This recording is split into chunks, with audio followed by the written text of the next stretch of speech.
জোর করে কি রেজাল্ট ফেল করানো যায়? জোর করে কি পাস করানো যায়? This is a real story.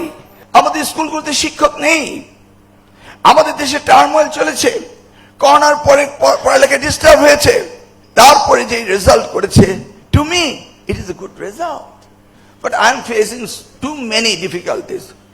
ধরুন গতকালকে আমার এসএসসি রেজাল্ট বেরিয়েছে, এসএসসি দাখিল অ্যান্ড টেকনিক্যাল এডুকেশন রেজাল্ট বেরিয়েছে। এটাকে এক একজন এক এক দৃষ্টিভঙ্গিতে দেখছেন।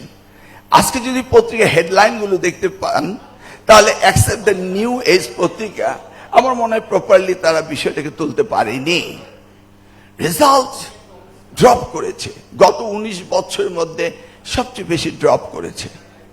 মানে আই ডোন্ট আন্ডারস্ট্যান্ড, ড্রপ কি করানো যায়? জোর করে কি রেজাল্ট ফেল করানো যায়? জোর করে কি পাস করানো যায়? This is a real story, facts. আমাদের ছেলে মেয়েরা লেখাপড়া করছে, করবে, তারা অনেকেই ভালো করতে পারেনি। সেই দায় দায়িত্ব কি আমি শুধু এই ছাত্রছাত্রীদের দেব, না আমি নিজের কাঁধে নেব? First of all as education minister আমাকে বুঝতে হবে আমার ডেটা কালেকশনে আমার অবস্থানটা কি। আমি যদি ইনফ্লাকচুয়েট করে ডেটা কালেকশন করি, ধরুন আমি যদি শিক্ষকদের বলে দিতাম পার্সেন্টেজ বাড়িয়ে দেন, বা আমি যদি বোর্ডকে বলতাম আহা এবার পপুলার হতে হবে, তাহলে বোর্ডরা কি করতো? ইংরেজিতে 3 পয়েন্ট, অঙ্কে 3 পয়েন্ট, সিস্টেম অ্যানালিস্টকে বলে দিত, সাথে সাথে অ্যাড হয়ে যেত, কেউ জানতোই না।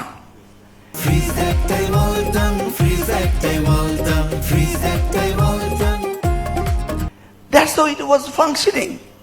তাহলে সত্যিকার অর্থে জব করে যদি রেট 70% হয়ে যেত, আমি কি জানতাম?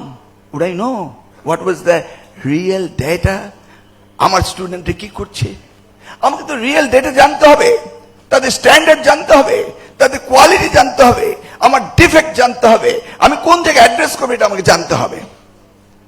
একজন সাংবাদিক বলছিলেন যে এবার মনের মতো শিক্ষকরা খাতা দেখতে পারেননি। কোশ্চেনটা কিন্তু পজিটিভ। আমিও পজিটিভলি উত্তর দিয়েছিলাম, মনের মতো গান গাওয়া যায় কিন্তু খাতা দেখা যায় না।